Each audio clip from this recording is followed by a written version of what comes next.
हुन्छ यहाँ सबैलाई ख्रीष्ट येशूको नाममा जय मसीह। हामी दोस्रो आगमनको हामी सिरिज गरिरहेका छौँ। हिजो हामीले र्याप्चरको बारे हामीले अध्ययन गऱ्यौँ। अब र्याप्चर पछि चाहिँ अब के हुन्छ त त्यो कुरा आज हामी अध्ययन गर्नेछौँ। र आज हामी विशेष बिमा सिटको बारेमा अर्थात् ख्रीष्ट येशूको न्याय आसनको बारेमा हामी अध्ययन गर्नेछौँ।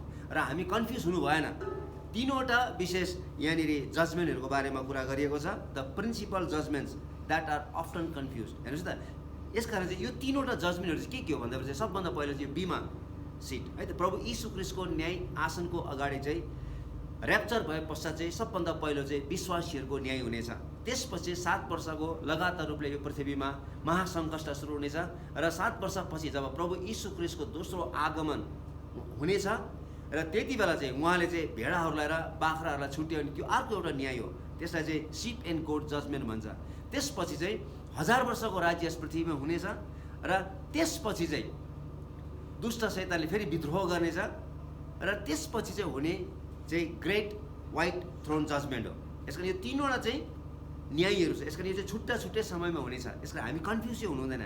आज हामी चाहिँ विशेष विश्वासीहरूको लागि मात्रै, जसले ख्रीष्ट येशूलाई साँचो रूपले विश्वास गरेको छ र तिनीहरूले आफ्नो विश्वासलाई आफ्नो कामद्वारा चाहिँ मैले मुक्ति पाएको छु भनेर प्रमाणित गरेको छ, त्यो विश्वासीहरूको चाहिँ जाँच चाहिँ प्रभु यीशु ख्रीष्टको सिंहासनको अगाडि, जसलाई चाहिँ बिमा सिट भनिन्छ, आज हामी त्यसको बारेमा हामी अध्ययन गर्नेछौँ। हामी दुईवटा पद हामी पढेर हामी सुरु गर्नेछौँ। हामी सबभन्दा पहिला दोस्रो कोरिन्थी 5:10 पद पढेर हामी सुरु गर्नेछौँ। किनकि हामी सबै ख्रीष्टका न्याय आसनको सामुन्ने खडा हुनुपर्छ। यसरी शरीरमा हुँदा आफूले गरे बमोजिम हरेकले असल वा खराबको प्रतिफल पाउनेछ। आमेन। हामी अर्को पद पनि पढ्नेछौँ। हामी रोमी 14 अध्यायको 10देखि 12 पद। तिमी किन आफ्नो भाइको इन्साफ गर्छौ? अथवा तिमी आफ्नो भाइलाई किन तुच्छ ठान्छौ? किनभने हामी सबै परमेश्वरका न्याय आसनको सामुन्ने खडा हुनेछौँ। किनकि लेखिएको छ, प्रभु भन्नुहुन्छ, जस्तो म जीवित छु प्रत्येक घोडा मेरो सामुन्ने टेकिनेछ र हरेक जिब्रोले परमेश्वरको प्रशंसा गर्नेछ। यसैले हामी हरेकले परमेश्वरलाई आफ्नो लेखा दिनेछौँ।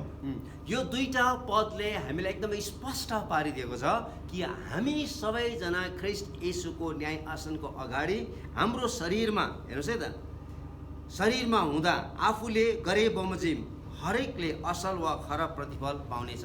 यसकारण हामीले विश्वास त गऱ्यौँ, तर अब विश्वास अनुसारको हामीले फलहरू फलाएका छौँ कि छैनौँ, त्यो दिन चाहिँ जाँच हुनेछ। र यो चाहिँ प्रभु यीशु ख्रीष्टको न्याय आसनको अगाडि, र यो चाहिँ केवल विश्वासीहरू मात्र हुनेछ। यो कुरो चाहिँ हामीले एकदम धेरै राम्रोसँगले बुझ्नुपर्ने हुन्छ। यसकारण चाहिँ the judgement seat of Christ does not determine salvation. यसकारण चाहिँ ख्रीष्टको न्याय आसनको अगाडि चाहिँ मुक्ति पायो कि मुक्ति पाएनौ भनेर चाहिँ त्यसले त्यहाँ त्यो कुरोको निश्चयता त्यहाँनिर हुँदैन। किनभने ख्रीष्ट येशूको पवित्र बलिदानद्वारा, उहाँको प्रायश्चितद्वारा चाहिँ हामीले मुक्ति पाइसकेका छौँ भन्ने कुरो चाहिँ पहिलो यूहन्ना 2 अध्यायको 2 पदले हामीलाई सिकाएको छ। हामी त्यो पद पढ्नेछौँ। उहाँ हाम्रा पापका निम्ति प्रायश्चित हुनुहुन्छ र हाम्रा निम्ति मात्र होइन तर सारा संसारका पापका निम्ति पनि। यसकारण यीशु ख्रीष्ट चाहिँ हाम्रो पापको निम्ति प्रायश्चित भइसक्नु भएको छ। उहाँ बलिदान भइसक्नु भएको छ। हामीले उहाँलाई विश्वास गरिसकेका छौँ र हामीले उहाँलाई विश्वास गरेको कारणले हामीले मुक्ति पाइसकेका छौँ। यसकारण चाहिँ ख्रीष्ट येशूको न्याय आसनको अगाडि चाहिँ अब फेरि मुक्तिको कुरा चाहिँ यसमा हुँदैन। यहाँ चाहिँ जे कुरो हामीले हाम्रो शरीरमा गरेका छौँ त्यसको प्रतिफल चाहिँ हामी त्यो ठाउँमा हामी पाउनेछौँ। किनभने रोमी 8 अध्यायको 1 पदमा लेखिएको छ, ख्रीष्ट येशूमा विश्वास गर्नेहरूलाई कुनै पनि दण्डको आज्ञा छैन भन्ने कुराहरू। यसो ख्रीष्टको न्याय आसनमा परमेश्वरले हाम्रो पापको न्याय होइन तर हामीले गरेको हरेक कामको लेखा लिनुहुन्छ र त्यस अनुसार उहाँले हामीलाई इनाम दिनुहुन्छ। यसकारण अब हामी तीनवटा हामी विशेष क्रिस्चियनहरूको न्यायको बारेमा हामी यहाँनिर अध्ययन गर्नेछौँ। सबभन्दा पहिला चाहिँ believers judgement as a sinner. हामीले ख्रीष्ट येशूलाई विश्वास गर्नभन्दा अगाडि हामी चाहिँ पापी थियौँ।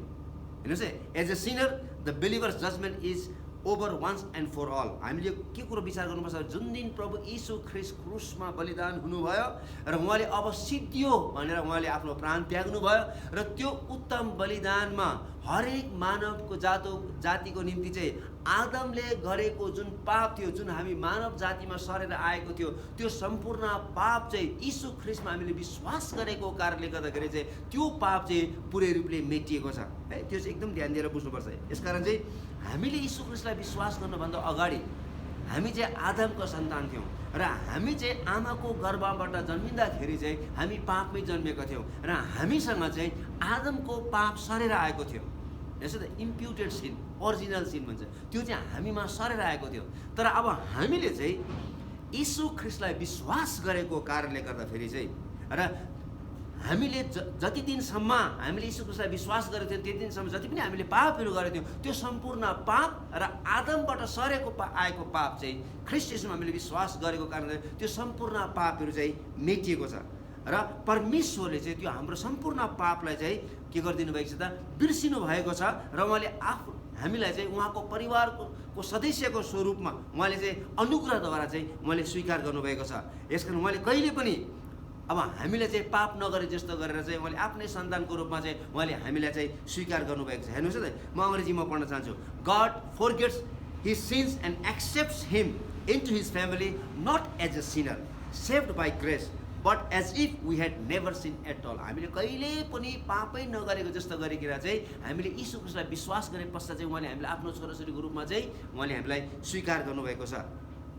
यसकारण चाहिँ God gives him the righteousness of his son, righteousness of his son. यसकारण चाहिँ हामीले यीशु ख्रीष्टलाई विश्वास गरेको कारणले ख्रीष्ट यीशुमा जुन धार्मिकता थियो त्यो धार्मिकता जुन प्रकट भएको थियो ख्रीष्ट यीशुद्वारा चाहिँ परमेश्वरले हामीलाई त्यो धार्मिकता दिनुभएको छ, अथवा परमेश्वरले हामीलाई ख्रीष्ट यीशुमा सित्तैमा धर्मी ठहराउनु भएको छ। थुप्रै पदहरू छ है, हामी एउटा मात्रै पद पढ्नेछौँ। त्यो पदहरू म तपाईँलाई भन्न चाहन्छु तपाईँको जानकारीको लागि। हामी इफेसी 1 अध्यायको 7 पदमा लेखेको छ, यिर्मया 31 अध्यायको 34 पदमा लेखेको छ, हिब्रू 8 अध्यायको 12 पदमा लेखेको छ, हिब्रू 10 अध्यायको 17 पदमा लेखेको छ। हामी चाहिँ यशाया 43 अध्यायको 25 पद चाहिँ हामी पढ्नेछौँ। हेर्नुहोस् है त, म उही हुँ वही हुँ जसले तेरा अपराधहरू मेरो आफ्नै खातिर मेटिदिन्छु र तेरा पापहरूलाई सम्झँदैन।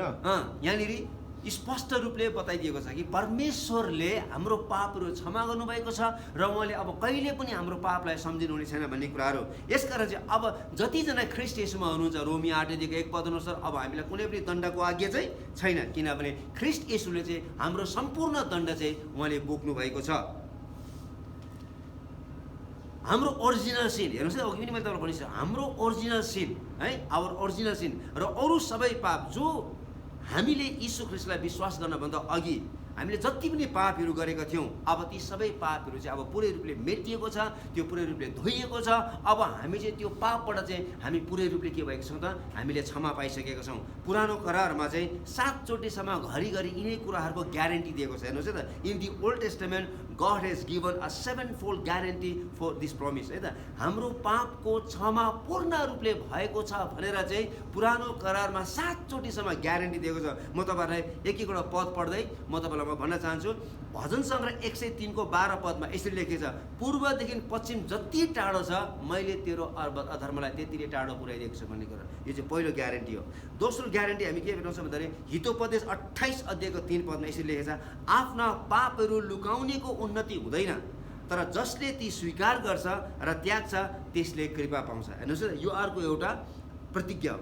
यशाया 1 को 18 पदमा लेखेको छ, सिन्दुरी रङको भए तापनि ती सबै हिउँ जस्तै सेता हुन्छ। हामीले जस्तो सुकै पापहरू गरेको भए तापनि, गाढा रङको भए तापनि, सिन्दुरी रङको भए तापनि, जस्तो सुकै रङको भए तापनि हामीले पवित्र परमेश्वरमाथि यीशु ख्रीष्टमाथि विश्वास गरेको कारणले उहाँले चाहिँ हाम्रो सम्पूर्ण पापहरू चाहिँ मेटेर चाहिँ उहाँले हामीलाई हिउँ जस्तै सफा बनाउनु भएको छ।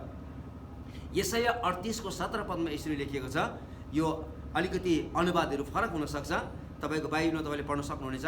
तपाईँले मेरो सारा पापहरू क्षमा गरिदिनु भयो, तपाईँले मेरा सबै पापहरू टाढा फ्याँकिदिनु भयो भन्ने कुरा बताएको छ। यशाया 44 अध्यायको 22 पदमा लेखेको छ, तिम्रो पापहरू ठुलो बादल जस्ता थिए तर मैले ती पापहरू पखालिदिए, तिम्रा पापहरू मेटिएर गए। जसरी बादल पातुलो हावामा हराउँछन् मैले तिमीहरूलाई जोगाएँ अनि बचाएँ, यसैले तिमी फर्केर महकाऊ। है, यो चाहिँ एउटा ग्यारेन्टी हो, परमेश्वरले हाम्रो पापहरू क्षमा गर्नुभएको छ भन्ने कुरो। अर्को ग्यारेन्टी के छ भन्दाखेरि चाहिँ मिका 7 अध्यायको 19 पदमा लेखिएको छ, हे परम प्रभु हाम्रा पापहरू टाढा फ्याँकिदिनुहोस्, फेरि हामीलाई सुख चाहिँ दिनुहोस्, हाम्रा पापहरू तपाईँले टाढो गहिरो समुद्रमा फ्याँकिदिनुहुनेछ। हेर्नुहोस् है त, परमेश्वरले हाम्रो सम्पूर्ण पापहरू, सम्पूर्ण अधर्महरू समुद्रको गहिराइमा उहाँले गाडिदिनु भएको छ। यो चाहिँ पुरानो करारमा भएको 7वटा परमेश्वरले प्रतिज्ञा गर्नुभएको, एउटा ग्यारेन्टी दिनुभएको, उहाँले हाम्रो पापलाई चाहिँ क्षमा गरिदिनु भएको छ भन्ने कुराहरू। यो कुरा चाहिँ हामीले एकदम राम्रोसँगले बुझ्नुपर्छ। यसकारण चाहिँ हामीले यीशु ख्रिस्टलाई विश्वास गर्नभन्दा अगाडि आमाको कोखबाट हामी चाहिँ पापी जन्मिएका थियौँ र हामीमा चाहिँ आदमको पाप थियो, र त्यो आदमको पाप र आमाको कोखबाट जन्मिएको दिनदेखि लिएर जबसम्म हामीले यीशु ख्रिस्टलाई विश्वास गरेनौँ त्यो दिनसम्मको सम्पूर्ण पापलाई चाहिँ प्रभु यीशु ख्रिस्टले पखालिदिनु भएको छ, धोइदिनु भएको छ। अब उहाँले हामीलाई हिउँ जस्तै सेतो बनाइदिनु भएको छ। अब हामी चाहिँ उहाँको छोराछोरी भएको छौँ। हेर्नुहोस् है त, अब हामी क्रिस्चियन भयौँ है त, हामीले यीशुलाई पछ्याउँदैछौँ, अब हामी यीशुको चेला भएको छौँ। अब के त है त, पहिलो यूहन्ना 5 अध्यायको 18 पदमा यसरी लेखेको छ। हेर्नुहोस् त, अब चाहिँ पहिला पाप गर्न हामीलाई एकदमै मजा लाग्थ्यो है, मजा आउँथ्यो र हामीले त्यसको कुनै पनि हामीलाई चाहिँ पछतावा हुँदैन थियो। तर अब हामी चाहिँ पवित्र परमेश्वरको सन्तान भइसकेपछि चाहिँ हामीलाई पाप गर्दाखेरि चाहिँ हामीलाई पोल्छ, हामीलाई काहीँ न काहीँ त्यसले हामीलाई सताउँछ, हाम्रो विवेकलाई त्यसले सताउँछ। यसकारण चाहिँ हामीबाट त्यो शान्ति हराएर जान्छ। यसकारण चाहिँ पहिलो यूहन्ना 2 अध्यायको 1 पदमा, पहिलो यूहन्ना 1 अध्यायको 9 पदमा र 7 पदमा यी सबै पदहरू चाहिँ हाम्रो विश्वासीहरूको लागि नै के गरेको छ त, सम्बोधन गरेको छ।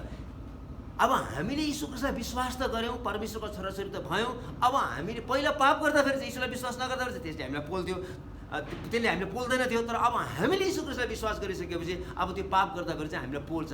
यसकारण चाहिँ हाम्रो निम्ति के भनेको छ, हाम्रो निम्ति थुप्रै प्रतिज्ञाहरू दिएको छ। पहिलो यूहन्ना 1 अध्यायको 7 पदमा, 9 पदमा र 2 अध्यायको 1 पदमा यी सबै पदले के देखाउँछ भन्दा चाहिँ यदि हामी साँच्चै रूपले हाम्रो पापलाई स्वीकार गरेर है, हाम्रो अधर्मलाई स्वीकार गरेर हामी पवित्र परमेश्वरको अगाडि आउँछौँ भने चाहिँ उहाँले हामीलाई फेरि पनि धुनुहुन्छ, पखाल्नुहुन्छ, क्षमा दिनुहुन्छ भन्ने सत्यताहरू यी कुराहरू बताएको छ। है त, म तपाईँलाई अर्को एउटा पद पढ्न चाहन्छु। पहिलो कोरिन्थी 11 अध्यायको यो चाहिँ म तपाईँको निम्ति पढ्न चाहन्छु। 11 अध्यायको 31 देखि 31 र 32 पद। हेर्नुहोस् न, म तपाईँको निम्ति पढ्न चाहन्छु। यहाँ यसरी लेखिएको छ, पहिलो कोरिन्थी 11 अध्यायको 31 र 32 पद। यहाँ बडो राम्रोसँगले लेखिएको छ। यो चाहिँ हामीले एकदम राम्रोसँगले बुझ्नुपर्छ। तर हामी साँच्चै आफैले जाँचेका छौँ भने हामी न्यायमा पर्ने छैनौँ है। यसकारण हामीले यीशु ख्रिस्टलाई विश्वास गरेका छौँ। अब हामीले काहीँ न काहीँ भुलचुकमा हामीले कुनै ठाउँमा गल्ती गरेका छौँ भनेदेखि चाहिँ हामीले आफूलाई जाँच्नुपर्छ है, त्यही कुरो बताएको छ। तर हामी साँच्चै आफैलाई जाँचेका छौँ भने हामी न्यायमा पर्ने छैनौँ। यदि हामीले आफूलाई जाँचेर हामीले स्वीकार गरेको छैनौँ भने चाहिँ हामीलाई के हामी न्यायमा पर्ने छैन भन्ने कुरो बताएको छ। तर जब प्रभुले हाम्रो न्याय गर्नुहुन्छ तब हामीलाई अनुशासन गर्नुहुन्छ ताकि शरीरसँग हामी दोषी नठहर्यौँ है।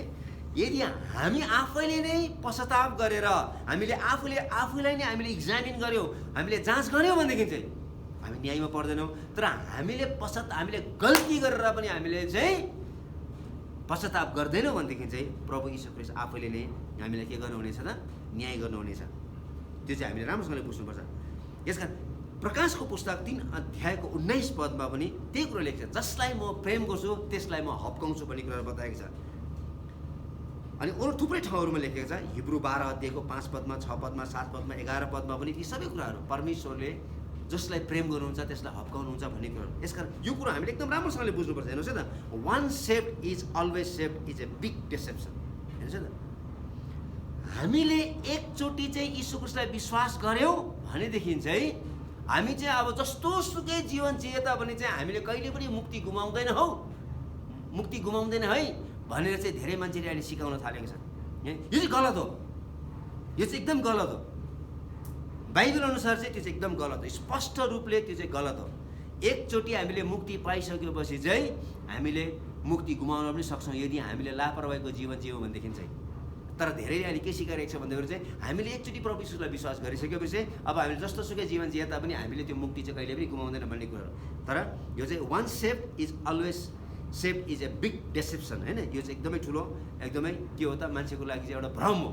त्यस कारण यो पदहरू तपाईँले कहाँ पढ्न सक्नुहुन्छ भन्दाखेरि चाहिँ पहिलो कोरिन्थी 9 अध्यायको 27 पदमा, दोस्रो कोरिन्थी 13 अध्यायको 5 पदमा, हिब्रू 6 अध्यायको 4 देखि 8 पदसम्म, हिब्रू 10 अध्यायको 26 देखि 31 पदसम्म, प्रकाशको पुस्तक 3 अध्यायको 5 र 11 पदमा र इजिकेल 18 अध्यायको 24 देखि 26 पदसम्म, यी सबै पदहरू तपाईँले पढ्नुभयो भनेदेखि चाहिँ हामीले मुक्ति गुमाउन सक्छौँ है भन्ने कुराहरू चाहिँ ती कुरा लेखेको छ। म तपाईँहरूको निम्ति हिब्रू 10 अध्यायको 26 पदमा पढ्न चाहन्छु। सत्यको ज्ञान पाएपछि पनि हामीले जानी जानी पाप गर्न छोडेनौँ भने त्यो पापहरू पखाल्ने कुनै अरू बलिदान छैन है।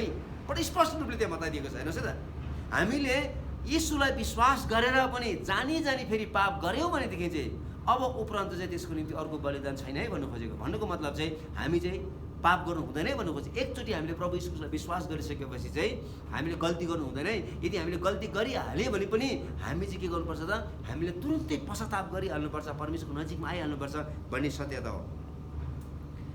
तेस्रो कुरा हो, हेर्नुहोस् है त, हामी उहाँका सेवक सेविका हौँ। मैले 3टा कुराहरू यहाँ भनेको छु है, तपाईँले राम्रोसँगले बुझ्नुहोस् है त।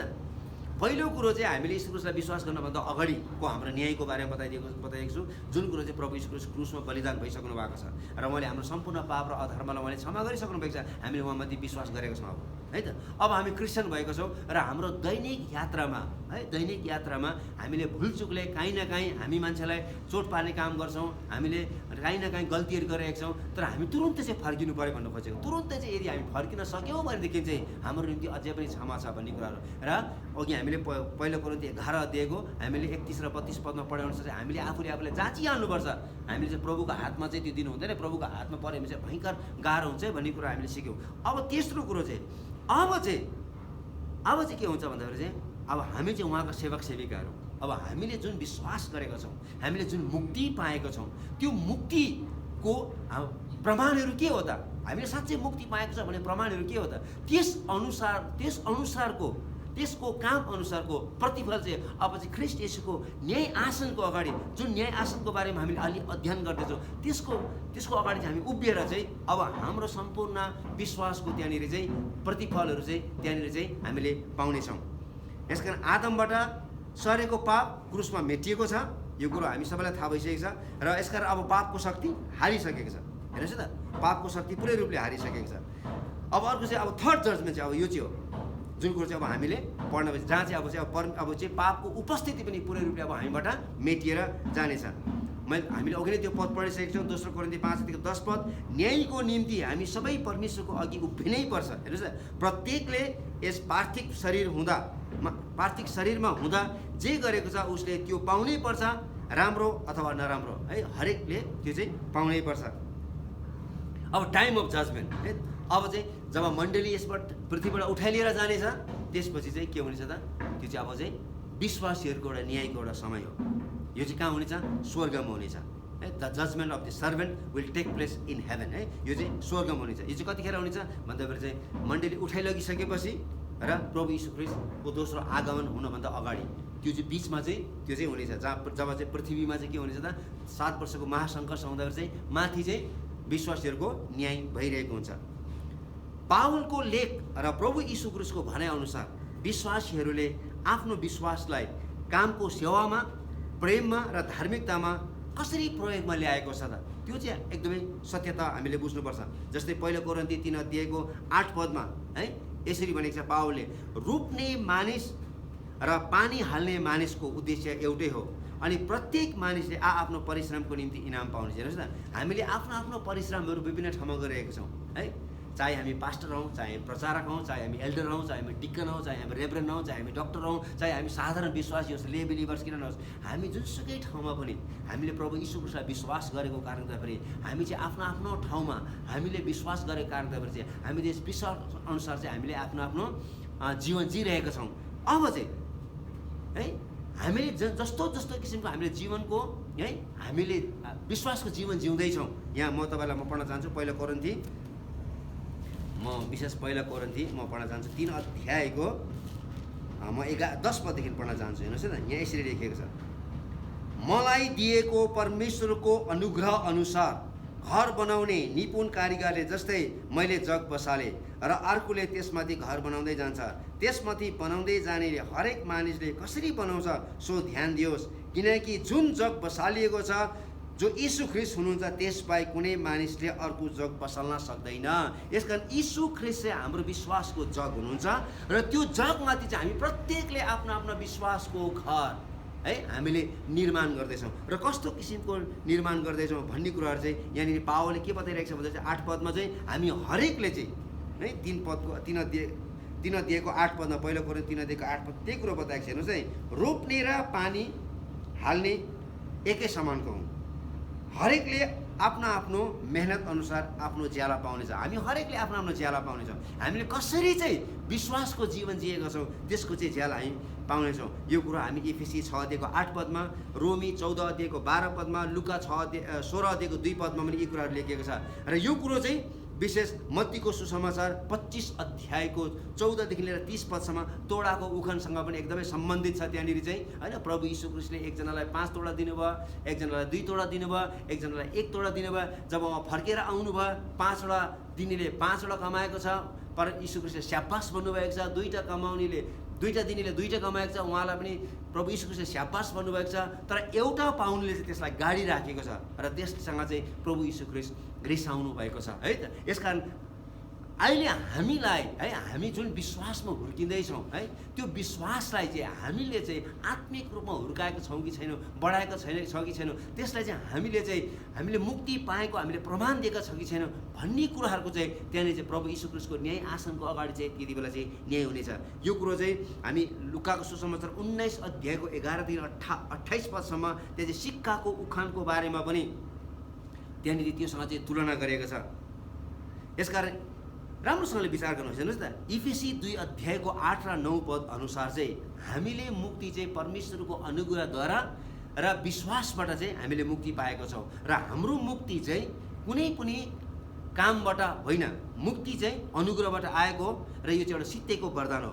यो विश्वासबाट प्राप्त गरिन्छ, कामबाट होइन। यो चाहिँ हामी हरेकले बुझ्नुपर्छ। किनभने रोमी 6 अध्यायको 23 पद अनुसार चाहिँ पापको ज्याला मृत्यु हो, तर परमेश्वरको अनुग्रहको वरदान ख्रिस्ट यीशुमा चाहिँ अनन्त जीवन हो। यसकारण पापको ज्याला मृत्यु हो, त्यो मृत्यु चाहिँ यीशुले लिनुभयो। तर अब परमेश्वरले चाहिँ ख्रिस्ट यीशुद्वारा त्यो अनुग्रह दिनुभएको छ र जुन अनुग्रहबाट चाहिँ ख्रिस्ट यीशुमा हामीले विश्वास गरेको कारणले गर्दा हामीले चाहिँ मुक्ति पाएको छ। यसकारण मुक्ति चाहिँ अनुग्रहबाट आएको र यो सित्तैको एउटा वरदान हो जो विश्वासबाट प्राप्त गरिन्छ र कामबाट चाहिँ होइन भन्ने कुरा हो। यसकारण अब हामी सबै कामहरू चाहिँ त्यति बेला चाहिँ हजारौँ लाखौँ करोडौँ मानिसहरू चाहिँ प्रभु यीशु ख्रिस्टको सिंहासनको न्याय आसनको अगाडि उभिन्छ। यसकारण अब यो पृथ्वीमा तपाईँ र मैले ख्रिस्ट यीशुलाई विश्वास गरिसकेपछि त्यस विश्वास अनुसार हामीले कसरी जिएका छौँ, हाम्रो सम्पूर्ण त्यो काम चाहिँ त्यो ठाउँमा प्रमाणित हुनेछ है, सबै मानिसको अगाडि चाहिँ देखा पर्नेछ है। त्यो चाहिँ तपाईँले राम्रोसँगले बुझ्नुपर्छ। Our deeds will be public evidence brought forth to demonstrate the verifying measures of our obedience of faith है। हामीले साँच्चै रूपले हामीले विश्वास गरिसके पश्चात विश्वास अनुसार हामी चलेका छौँ कि छैनौँ त है त।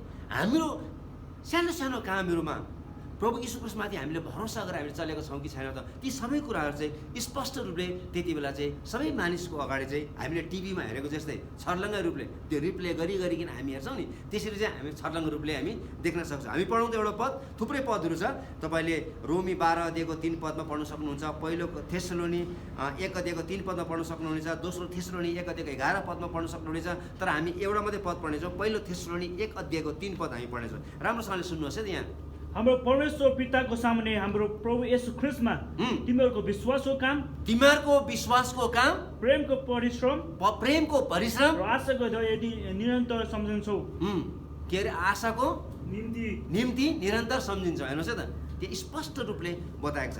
यसकारण चाहिँ मुक्ति चाहिँ विश्वासबाट आउँछ, इनाम पनि विश्वासबाट नै आउँछ।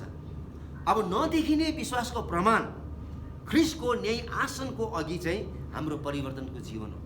हेर्नुहोस् न, विश्वास त हामी देख्न सक्दैनौँ हेर्नुहोस् न, तर हामीले यीशु ख्रिस्टमा विश्वास गरेको छ भनेको के प्रमाण छ त भन्दाखेरि चाहिँ हाम्रो एउटा परिवर्तन भएको एउटा जीवन। सधैँ खाने थोक खाना छोडे होइन है त, कति राम्रो भजन छ। सधैँ जाने ठाउँ म जान छोडेँ है, कति राम्रो भजन छ। यसकारण चाहिँ हाम्रो जीवन चाहिँ हामीले जुन ख्रिस्ट यीशुमा विश्वास गर्छौँ त्यसको मुख्य प्रमाण चाहिँ के हो भन्दाखेरि चाहिँ हाम्रो जीवन चाहिँ एउटा परिवर्तन भएको। यसकारण चाहिँ नदेखिने विश्वासको प्रमाण ख्रिस्ट यीशुको न्याय आसनको अगाडि चाहिँ हाम्रो के हो त, परिवर्तनको एउटा जीवन हो। यसकारण चाहिँ our deeds are not basis of our salvation. त्यो कुरो चाहिँ राम्रोसँगले बुझ्नुपर्छ है त। काम चाहिँ मुक्तिको प्रमाण हो तर मुक्तिको आधार चाहिँ होइन। त्यो चाहिँ हामीले बुझ्नुपर्छ। हेर्नुहोस् है त, काम चाहिँ मुक्तिको प्रमाण हो। हामी जुन काम हामीले मुक्ति पाएका छौँ त्यो मुक्तिको प्रमाण चाहिँ के हो त, हामीले दैनिक जीवनमा हामीले मुक्ति पाएका छौँ भनेको हाम्रो परिवर्तनको जीवनको कामहरू चाहिँ हामीले मानिसहरूलाई देखाउनु पर्यो असल गुणहरूबाट। हेर्नुहोस् है त, तर मुक्ति चाहिँ आधार होइन। हेर्नुहोस् न, कामको आधार चाहिँ होइन भन्नु खोजेको। त्यो चाहिँ they are not foundation but they are demonstration है त। यसकारण चाहिँ हाम्रो मुक्ति चाहिँ हाम्रो त्यो काममा आधारित छैन, तर हामीले मुक्ति पाएका छौँ भनेर चाहिँ हाम्रो मुक्तिको प्रमाण चाहिँ के हो त भनेर चाहिँ हामी चाहिँ परिवर्तनको जीवन अथवा हाम्रो कामबाट देखाउनुपर्छ। यसकारण चाहिँ याकुबले पनि त्यो कुरा स्पष्ट रूपले बताएको छ। याकुब 2:26 पदमा त्यही कुरो बताएको छ, faith without works is dead. यसकारण चाहिँ काम बिनाको विश्वास चाहिँ के छ त, मरे तुल्य छ। यसकारण मैले विश्वास त गरेँ, मैले मुक्ति पाएँ, तर मेरो जीवनै परिवर्तन भएको छैन भने चाहिँ मैले मुक्ति पाएको के प्रमाण छ त। यसकारण those who do such things shall not inherit the kingdom of God. हामी पद पढौँ त, हामी एउटा पद 1 कोरिन्थी 6:9-10 यस्ता काम गर्ने मानिसहरू कोही पनि स्वर्गको राज्यको भागीदार हुने छैन। अर्थात् यस्ता मान्छे त यहाँबाट उठाइँदैन। हेर्नुहोस् न, हामी पढ्नेछौँ, अधर्मीहरू परमेश्वरको राज्यका हकदार हुँदैनन् भन्ने के तिमीहरूलाई थाहा छैन? धोका नखाऊ।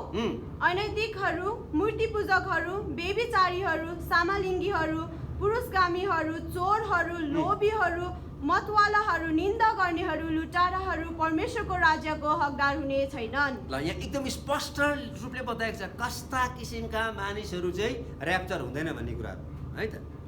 यसकारण यदि हामी ऱ्याप्चर हुन चाहन्छौँ भनेदेखि चाहिँ के हुनु पर्यो त भन्दाखेरि चाहिँ हामीले मुक्ति पाएको प्रमाण चाहिँ हामीले कामद्वारा चाहिँ देखाउन सक्नुपर्छ। यसकारण 2 कोरिन्थी 5:10 अघि हामीले पढेको त्यही हो। यसकारण हामीले मुक्ति पाएको प्रमाण हाम्रो कामद्वारा चाहिँ प्रकट हुनुपर्छ। त्यो चाहिँ एकदम स्पष्ट छ। यीशुले के भन्नुभयो, यूहन्नाको सुसमाचार 5:28-29 सुकर्म गर्नेहरू चाहिँ जीवनको पुनरुत्थानको निम्ति निस्किए आउनेछन् भन्ने कुरो बताएको छ। र 5 अध्यायको 24 यीशुले भन्नुभयो, साँच्चै साँच्चै म तिमीलाई भन्दछु है त, truly truly I say unto you, he who hears my word and believes has eternal life है।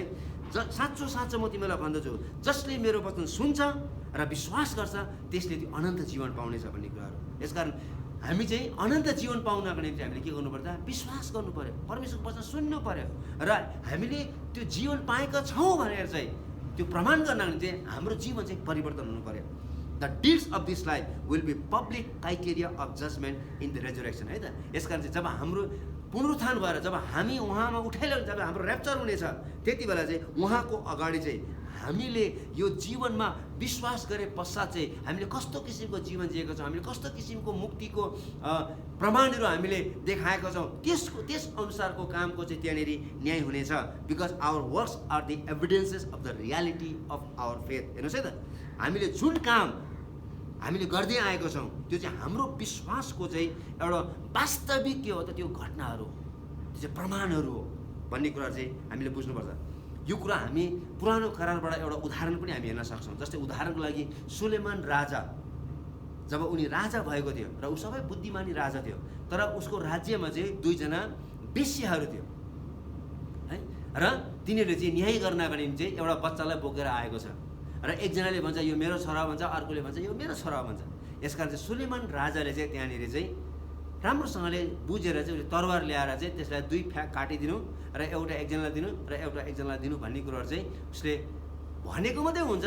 त्यसपछि चाहिँ हामी त्यहाँनिर चाहिँ सुलेमानले के हेरिरहेको छ भन्दाखेरि चाहिँ what was Suleman looking for, he was not looking for a deed and he was not looking for a deed that would earn the child. He was looking for a deed that would prove that the child was already possessed by birth. हेर्नुहोस् है त, यहाँनिर चाहिँ काम मात्रै होइन हैन, तर जुन स्त्रीले जन्माएको छ त्यो जन्मैबाट जन्माएको स्त्रीलाई मात्रै थाहा छ त्यसको पीडा कति छ भन्ने कुराहरू चाहिँ उसले हेर्न खोजेको थियो। हेर्नुहोस् है त, किन उसले जन्माएको कारणले गर्दाखेरि चाहिँ उसले के गर्न खोजिरहेछ, उसलाई मार्नु पर्दैन, उसलाई चाहिँ त्यो स्त्रीलाई दिनुहोस् भनेको छ।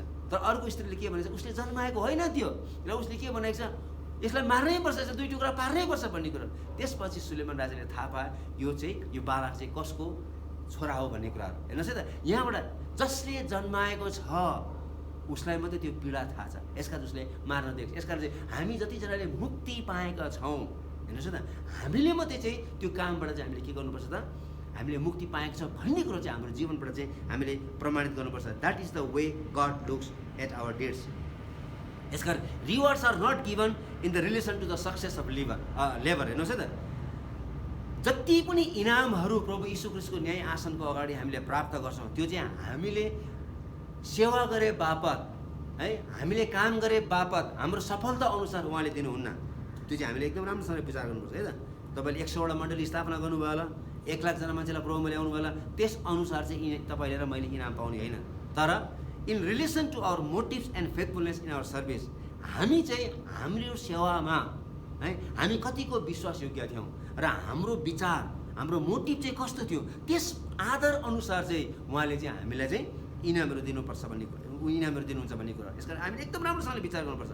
तपाईँको मण्डलीमा विश्वासी नै छैन है, विश्वासी नै छैन भन्ने चाहिँ अब चाहिँ तपाईँले अरूलाई चोरेर ल्याएर अरू ठाउँबाट लिएर आएर चाहिँ ल सबैलाई फकाएर लिएर आएर तपाईँले मण्डली स्थापना गरेर चाहिँ त्यसरी होइन त्यो भन्नु खोजेको। त्यो इम्पोर्टेन्ट होइन। त्यो तपाईँ एकजना नै होस् तर तपाईँ कतिको विश्वासयोग्य हुनुहुन्छ त्यो चाहिँ इम्पोर्टेन्ट हो है त। 1000जनालाई तपाईँले ल्याउनु होला तर त्यसप्रति तपाईँ विश्वासयोग्य हुनु भएन भने चाहिँ त्यो चाहिँ फाइदा भएन भन्नु खोजेको। यसकारण चाहिँ राम्रोसँग सुन्नुहोस् है, rewards are not given in relation to the success of our labour but in relation to our motives and faithfulness in service है।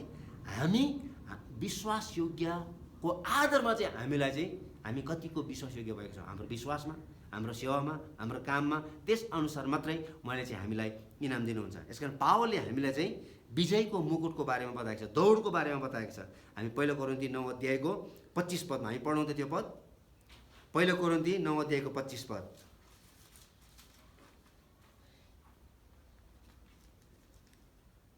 पहिलो कोरिन्थी, खेलमा भाग लिने खेलाडी सबै थोकमा आत्मा संयमी हुनुपर्छ, किरीहरू नष्ट भएर जाने मुकुट पाउनेलाई यसो गर्दछन्, तर हामी चाहिँ अविनाशी मुकुट पाउनलाई यसो गर्दछौँ। हेर्नुहोस् है, जब हामी सबैजना प्रभु यीशु ख्रीष्टको न्याय आसनको अगाडि हामी उभिन्छौँ एउटा विश्वासीको हैसियतले है, त्यहाँले चाहे पास्टर होस्, चाहे त्यहाँ सबै डिकन होस्, एल्डर होस्, विश्वास सबैजना हामी प्रभु यीशु ख्रीष्टको अगाडि हामी उभिएको छौँ र यो इनाम चाहिँ हामी सबैको निम्ति हो, सबै विश्वासीको निम्ति हो है त। र यस पावलले यो चाहिँ दौडसँग तुलना गरेको छ।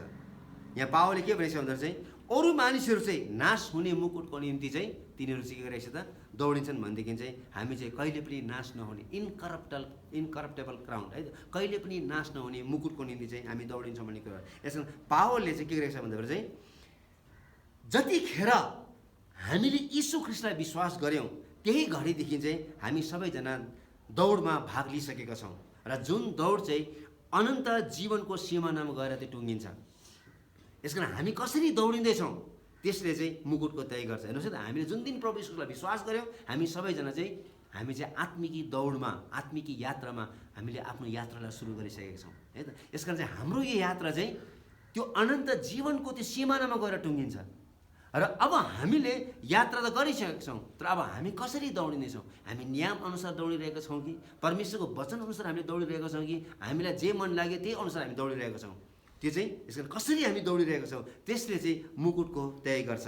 We receive when we cross the finish line. यसकारण चाहिँ हामी त्यो इनाम चाहिँ हामी त्यति बेला मात्रै पाउँछौँ जब चाहिँ हाम्रो चाहिँ अन्तिम त्यो रेखामा है, सिमानामा हामी आइपुग्छौँ।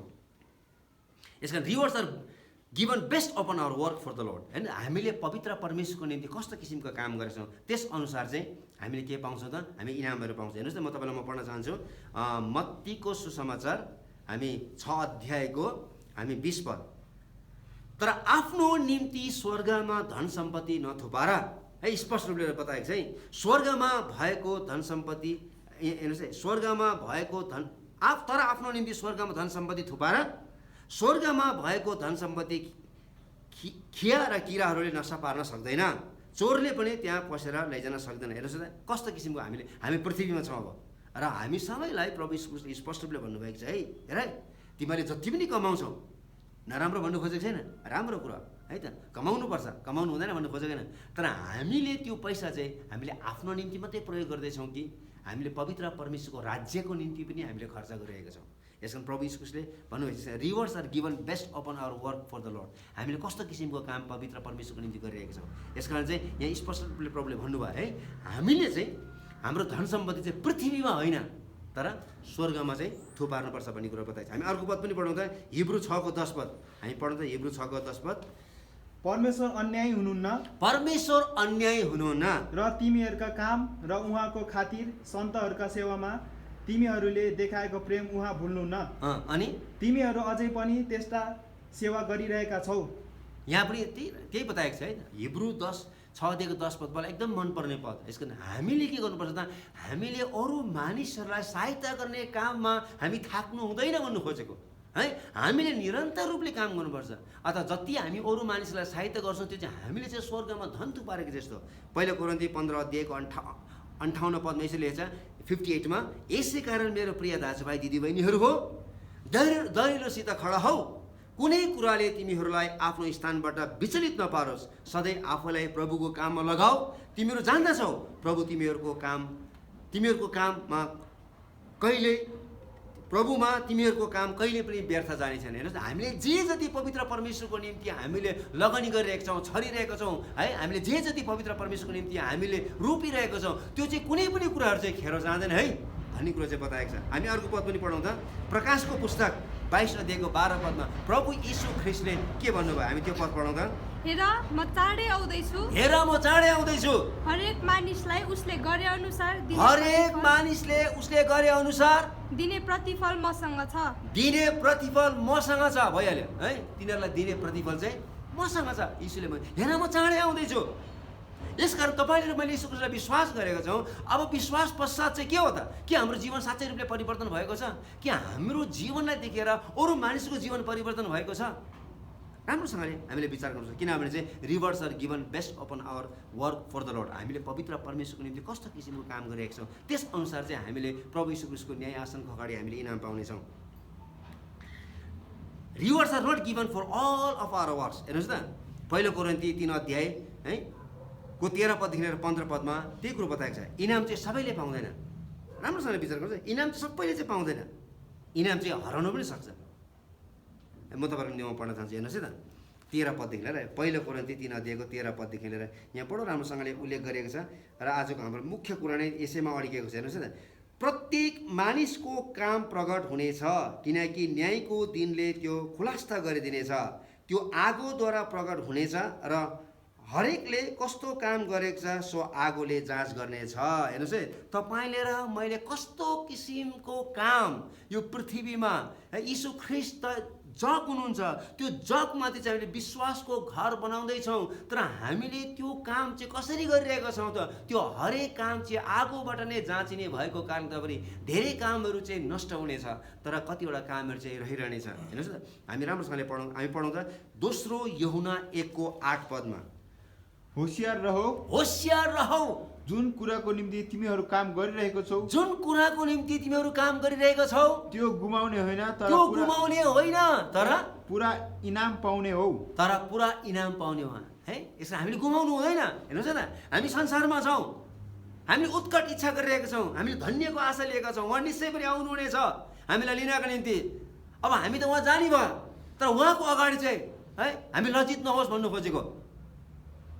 यो पृथ्वीमा त हामीले जे पाए त्यही गरिरहेका छौँ है। अहिले प्रभुको नाममा हामीले जे पाए त्यही गरिरहेका छौँ, तर प्रभु यीशु ख्रीष्टको अगाडि हामी एक दिन निश्चय पनि उभिनेछौँ। र त्यति बेला चाहिँ तपाईँले र मैले यो पृथ्वीमा गरेको हरेक कामहरू चाहिँ सबै मानिसहरूको अगाडि स्पष्ट रूपले प्रकट हुनेछ र हाम्रो हरेक कामहरू चाहिँ आगोबाट नै जाँचिनेछ। यसकारण यूहन्नाले भनिरहेको छ, हेर है, तिमीहरूले पाउने इनाम चाहिँ नगुमाउनु है भन्ने कुरो बताएको छ। प्रकाश 3:11 पदमा यसरी लेखेको छ, म चाँडै आउँदैछु, तिमीहरू अहिले केही स्थितिमा बस है, तिमीहरूले जुन विश्वास गर्छ त्यही विश्वासमा तिमीहरू चाहिँ स्थिर भएर बस, ताकि कुनै पनि व्यक्तिले तिमीहरूको मुकुट खोज्ने छैन। हेर्नुहोस् है त, तपाईँले र मैले पाउने मुकुट अरूले लान नपाओस्। यसकारण चाहिँ हामी विश्वासको दौडमा चाहिँ हामी कसरी दौडिरहेका छौँ। अब त्यहाँ के को जाँच हुनेछ। हेर्नुहोस् है त, वाट सेल बी जज, all ours works will be divided into 2 groups. हेर्नुहोस्, हाम्रो सबै कामहरू चाहिँ 2 भागमा विभाजन हुनेछ। यहाँनिर हामीले लेखिएको छ, म पढ्न चाहन्छु। फेरि पहिलो कोरिन्थी 3:13 पद र 14 पदमा हेर्नुहोस् है 14 पदमा पढ्न चाहन्छु। अघि हामीले 13 पद पढिसकेका छौँ। यदि कुनै मानिसले त्यस जगमाथि बनाएको काम रहिरह्यो भने त्यसले इनाम पाउनेछ। यदि कुनै मानिसले को काम जलेर नष्ट भयो भने त्यसले नोक्सानी भोग्नु पर्नेछ। हेर्नुहोस् है त, बडो राम्रोसँगले बताएको छ। म पढ्न चाहन्छु 12 पदमा।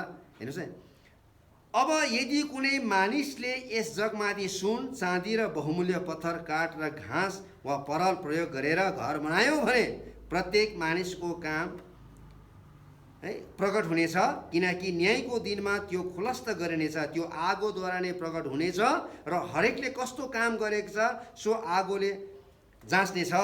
यदि कुनै मानिसले त्यस जगमाथि बनाएको काम रहिरह्यो भने त्यसले इनाम पाउनेछ। यदि कुनै मानिसको काम जलेर नष्ट भयो भने त्यसले नोक्सानी भोग्नु पर्नेछ, तर त्यो आफै चाहिँ आगोबाट उम्के चाहिँ बाँच्नेछ। हेर्नुहोस् है, यहाँ दुईवटा कामहरू प्रयोग गरे। एउटा चाहिँ काठ घाँस र पराल, अर्कोपट्टि चाहिँ सुन चाँदी र बहुमूल्य पत्थरहरू। एउटा चाहिँ शरीरमा गर्ने कामहरू, एउटा चाहिँ आत्मामा गर्ने कामहरू। एउटा चाहिँ है सस्तो किसिमको क्रिस्चियन जीवनहरू जिउने क्रिस्चियनहरू है, लापरवाहीको जीवन जिउने क्रिस्चियनहरू।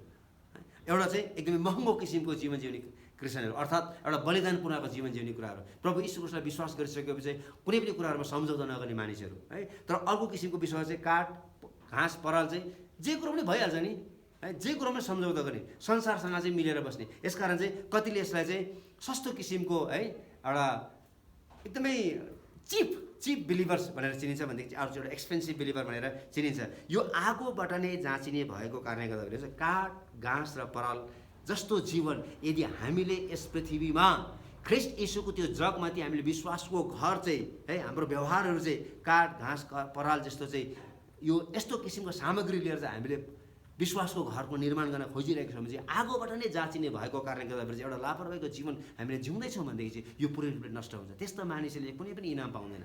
तर जसले चाहिँ एउटा बहुमूल्य जीवन जिएको छ, प्रभु यीशु ख्रीष्टको निम्ति एउटा महत्त्वपूर्ण जीवन जिएको छ, एउटा बलिदान किसिमको जीवन जिएको छ र प्रभु जस्तो सुकै अप्ठ्यारो परिस्थितिमा उसले कुनै पनि मूल्यमा सम्झौता गरेको छैन, ख्रीष्टमा एकदम अडिट भएर बसेको छ, त्यस्ता मानिसहरूको जीवन चाहिँ के हुन्छ, सुन जस्तो चाँदी जस्तो बहुमूल्य पत्थर जस्तो त्यो आगोबाट जाँचिने भएको कारण त्यो झन् बेसी खारिएर आउनेछ।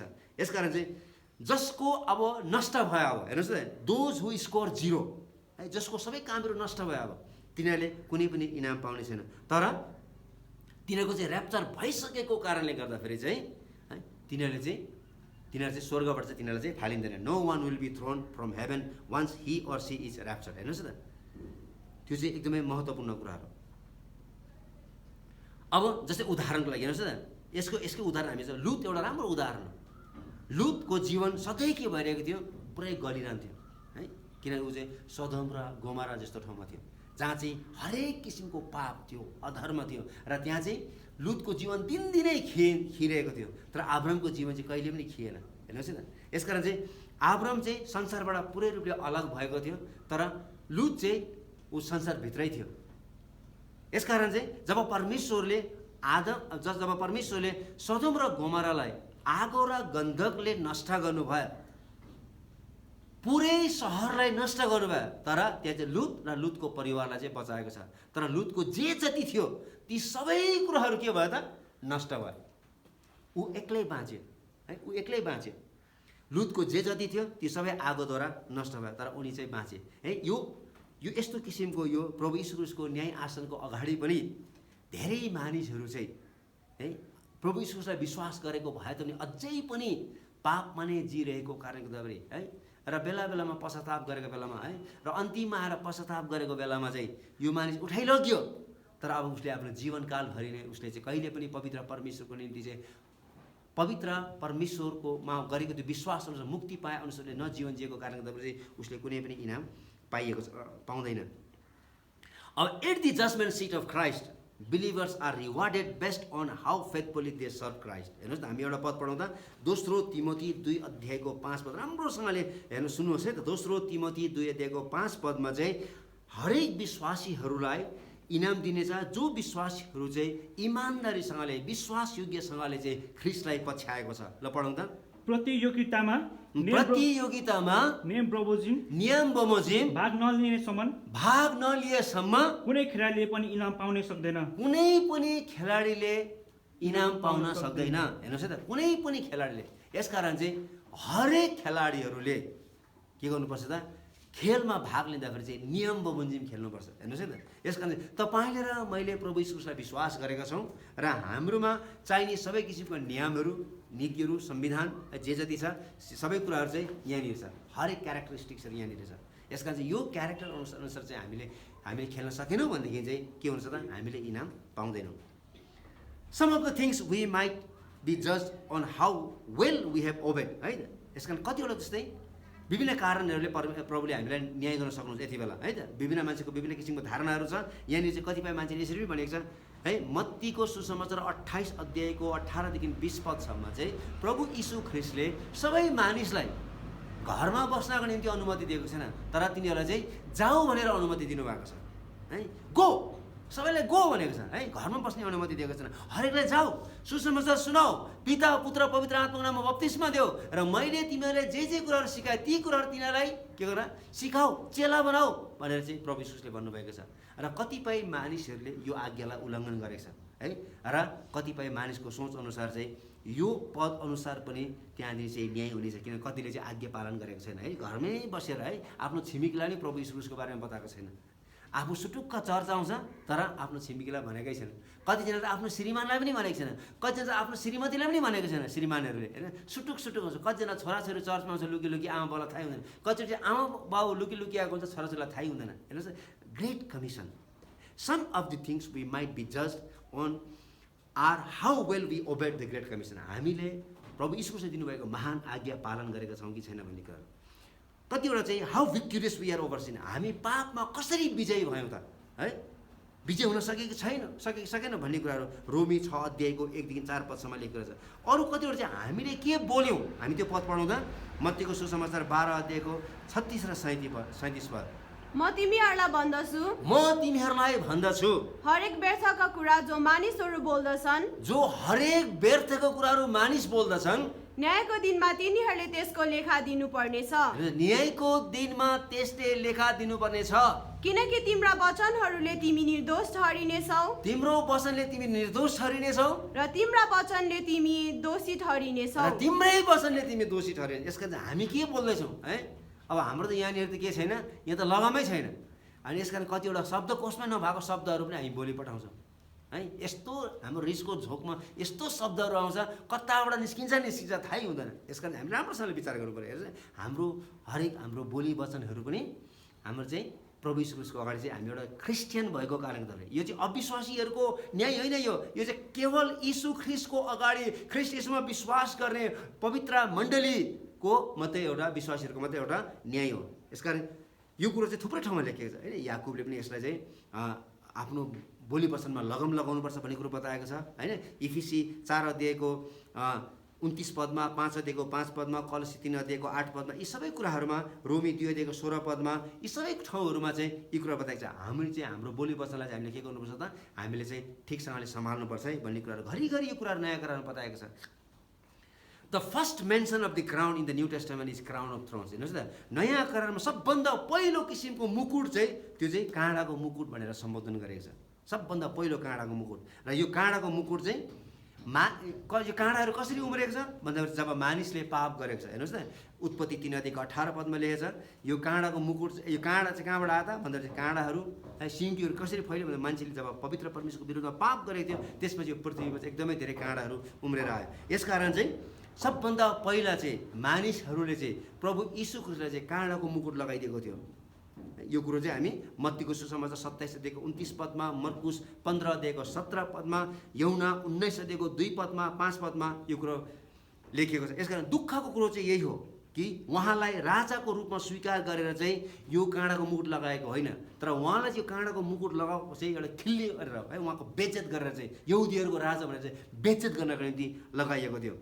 र जसरी चाहिँ उहाँको हातमा, उहाँको खुट्टामा जसरी चाहिँ किल्लाहरू खोपेको थियो है र उहाँको रगतहरू निस्केको थियो, त्यसरी नै यो काँडाको मुकुट लगाउँदाखेरि चाहिँ त्यो काँडाले चाहिँ उहाँको शिरमा त्यो घोचेको थियो र त्यहाँबाट चाहिँ त्यो रगत निस्केर आएको थियो। र त्यो पवित्र रगत जुन यीशु ख्रिस्टको निधारबाट अथवा शिरबाट, खुट्टाबाट, हातबाट निस्केर आएको थियो, त्यही दाग नलागेको त्यही पवित्र रगतले चाहिँ तपाईँ र मेरो सम्पूर्ण पाप र अधर्म चाहिँ क्षमा भएको छ। यसकारण the crown of thrones are placed upon the Lord's head by man. हेर्छ त, मानिसहरूले नै प्रभु यीशु ख्रीष्टको शिरमा चाहिँ त्यो काँडाको मुकुट लगाइदिएको थियो। तर जब उहाँ स्वर्गमा चढी जानुभयो, मृत्युबाट जब उहाँ पुनरुत्थान हुनुभयो र जब उहाँ स्वर्गमा चढी जानुभयो र उहाँले चाहिँ के गर्नुभयो त, उहाँले चाहिँ महिमाको मुकुट पाउनुभयो। He received a crown of glory for the work he has done on this earth. किनभने उहाँ चाहिँ यो पृथ्वीमा एउटा पाप रहित जीवन उहाँ चाहिँ जिउनु भयो र पवित्र परमेश्वरको इच्छा अनुसार उहाँ चाहिँ जिउनु भयो। मृत्युसम्मै पिताको इच्छा उहाँले पुरा गर्नुभयो। यसकारण जब उहाँ स्वर्गमा चढी जानुभयो, उहाँ चाहिँ पिताको दाहिने हातपट्टि विराजमान हुनुभएको छ। अब what crowns will believers receive, है त। अब कस्तो किसिमको क्राउनहरू चाहिँ अथवा मुकुटहरू चाहिँ विश्वासीले पाउनेछ भन्ने कुराहरू है अघि नै हामीले पढिसकेका छौँ। The works that are not God honoured, है, परमेश्वरले आदर नगर्ने हाम्रो कामहरू चाहिँ के हो त भन्दाखेरि चाहिँ काठ जस्तो काम, घाँस जस्तो काम, है त, पराल जस्तो काम, यस्तोलाई चाहिँ प्रभु परमेश्वरले चाहिँ आदर गर्नुहुन्न, है। त्यो चाहिँ साँडै नै के भएर जान्छ त, त्यो चाहिँ नष्ट भएर जान्छ। The work that we do in service to God and for his glory are gold, silver and precious stones will remain and will be rewarded. यसकारण चाहिँ हामीले जुन सेवा पवित्र परमेश्वरको अगाडि चाहिँ सुन जस्तो, बहुमूल्य पत्थर जस्तो, चाँदी जस्तो गरेको छौँ, त्यो चाहिँ आगोबाट नै जाँचिनु परे तापनि त्यो चाहिँ नष्ट भएर जाने छैन, त्यो चाहिँ सधैँ सदा रहिरहनेछ। यसकारण चाहिँ बाइबलले हामीलाई चाहिँ 5वटा किसिमको मुकुटको बारेमा हामीलाई बताएको छ। यो मुकुट चाहिँ मुक्तिको निम्ति दिने होइन, त्यो चाहिँ राम्रोसँगले विचार गर्नु। हामीले मुक्ति पाएको कारणले गर्दा चाहिँ यो मुकुट चाहिँ हामीलाई दिने होइन। This crowns are rewards for the work done in the body. यो शरीरमा हुँदाखेरि हामीले यीशु ख्रीष्टलाई विश्वास गरेका छौँ र त्यस विश्वास अनुसार हामीले कसरी जिएका छौँ, हामीले कसरी परमेश्वरको निम्ति काम गर्छौँ, त्यस अनुसार चाहिँ हामीले यसको इनाम पाउने हो। They are also not crowns of rulers. हेर्नुहोस् त, यसका हामीले जुन अब प्रभु यीशु ख्रीष्टको न्याय आसनको अगाडि हामीलाई जुन मुकुटहरू दिनेछ, त्यो मुकुट चाहिँ त्यो चाहिँ शासकहरूले लाउने त्यो मुकुट चाहिँ होइन। किनभने बाइबलमा स्टिफनस भन्ने शब्द प्रयोग गरेको छ, अर्थात् विक्टर्स क्राउन अथवा विजयको चाहिँ त्यो एउटा मुकुट भनेर बताएको छ। यसकारण यो चाहिँ त्यति बेला चाहिँ ओलम्पिक गेममा चाहिँ मानिसहरूलाई चाहिँ यो विजयको क्राउन, यो चाहिँ विशेष किसिमको जो ओलम्पिकमा विजयी हुन्थ्यो त्यस्ता मानिसहरूलाई चाहिँ तिनीहरूलाई चाहिँ यो मुकुटहरू लगाएर विजयको क्राउन। त्यस्तै प्रकारले हामी पनि यो दौडमा, है, अथवा विश्वासको दौडमा हामी आफै पनि पूर्ण रूपले विजयी भएर सबै पापलाई पन्छ्याउँदै हामी चाहिँ अगाडि बढ्दै गएर चाहिँ हामी त्यो अनन्त जीवनको रेखामा आइपुगेर जब हामी विजय पाएका हुन्छौँ, तब चाहिँ हामीलाई प्रभु यीशु ख्रीष्टले चाहिँ हामीलाई ती चाहिँ विजयको के दिनुहुनेछ त, मुकुटहरू दिनुहुनेछ।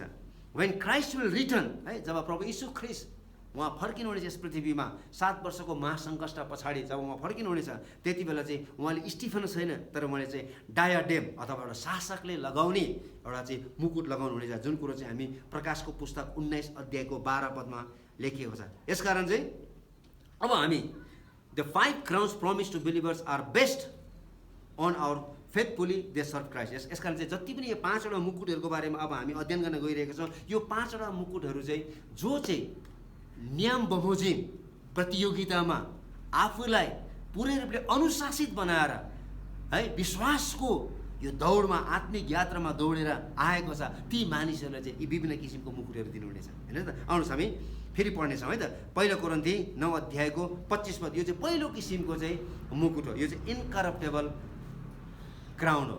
खेलमा भाग लिने खेलाडी सबै थोकमा आत्मसंयमी हुनुपर्छ। हेर्नुहोस् है, आत्मा संयमी हुनुपर्छ, सेल्फ डिसिप्लिन हुनु पर्यो, सेल्फ कन्ट्रोल हुनु पर्यो। तिनीहरू नष्ट भएर जाने मुकुट पाउनलाई यसो गर्दछन्, तर हामी चाहिँ अविनाशी मुकुट पाउनलाई यसो गर्दछौँ। यसकारण सबभन्दा पहिलो मुकुट चाहिँ के हो भन्दा चाहिँ अविनाशी मुकुट, कहिले पनि नष्ट नहुने मुकुट। र यो चाहिँ कसलाई दिनेछ भन्दाखेरि चाहिँ विजय प्राप्त गर्ने मानिसहरूलाई विक्टर्स क्राउन भन्छ। हेर्नुहोस् न, स्टिफनस, है त, यो चाहिँ विक्टर्स क्राउन हो। यो चाहिँ सम्पूर्ण पापलाई पन्छ्याउँदै, है, नियम बमोजिम आफूलाई संयमी बनाएर, आफूलाई पुरै रूपले सेल्फ कन्ट्रोलमा राखेर, है, जो चाहिँ एकदमै धीरजको साथमा चाहिँ आफ्नो अगाडि यीशु ख्रीष्टलाई निशाना बनाएर चाहिँ दौडेको छ, त्यस्ता मानिसहरूलाई चाहिँ यस्तो किसिमको मुकुट दिनेछ। त्यो चाहिँ के हो भन्दा चाहिँ कहिले पनि नष्ट नहुने अथवा इनकरप्टेबल चाहिँ क्राउन दिनेछ। यो चाहिँ पहिलो किसिमको। दोस्रो किसिमको क्राउन चाहिँ के हो भन्दा चाहिँ 1 थेसलोनी 2 अध्यायको 19 र 20 पद हामी पढ्नेछौँ। हाम्रो प्रभु येशू जब आउनुहुन्छ हाम्रा प्रभु यीशु ख्रीष्ट जब आउनुहुन्छ त्यस बेला उहाँको सामुन्ने हाम्रो आशा वा आनन्द वा गर्वको मुकुट तिमीहरू नै होइनौ र निश्चय हाम्रो गौरव र आनन्द तिमीहरू नै हौ। ल हेर्नुहोस् है त, यो चाहिँ के हो, आनन्दको मुकुट है, क्राउन अफ रिजोइसिङ। यो चाहिँ कसलाई दिनेछ भन्दा चाहिँ आत्मा जित्नेहरूलाई, जो मानिसहरू चाहिँ पापमा पुरै रूपले अन्धकारमय जीवनमा परमेश्वरलाई नचिनिकन उनीहरूले के गरिरहेको छ, अन्धाधुन्धमा उनीहरूले जीवन जिरहेको छ, त्यस्ता मानिसहरूको बिचमा जसले पवित्र सुसमाचार लिएर पवित्र परमेश्वरको प्रकाश तिनीहरूलाई दिन्छ। जब ती मान्छेहरू फर्केर आउँछन्, ती आत्मा जित्ने मानिसहरूलाई चाहिँ यो मुकुटहरू दिनेछ। यो मुकुटलाई चाहिँ के भनिन्छ अरे, क्राउन अफ रिजोइसिङ भनिन्छ। अर्को किसिमको मुकुट हेर्नुहोस् है त, क्राउन अफ राइचियसनेस। हामी दोस्रो तिमोथी 4 अध्यायको हामी 8 पद पढ्नेछौँ।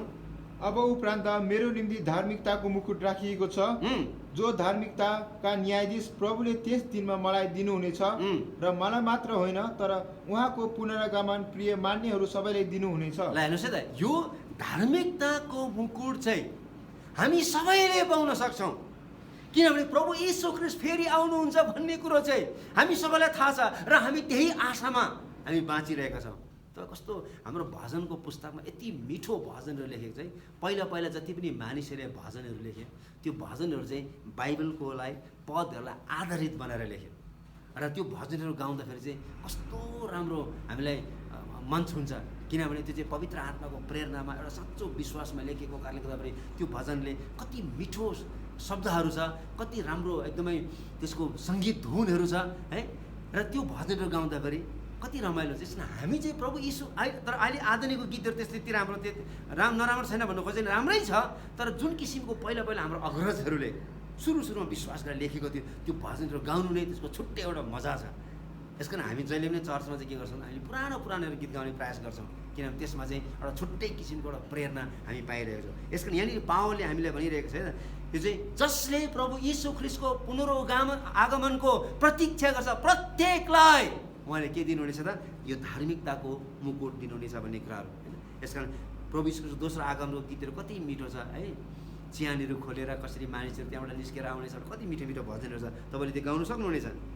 अर्को किसिमको मुकुट चाहिँ हामी पहिलो पत्रुस 5 अध्यायको 2 देखि 4 पदमा पढ्नेछौँ। यो चाहिँ महिमाको मुकुट हो, यो चाहिँ सेवा गर्ने मानिसहरूलाई है त, गोठालाहरूलाई उहाँले त्यो दिनुहुनेछ।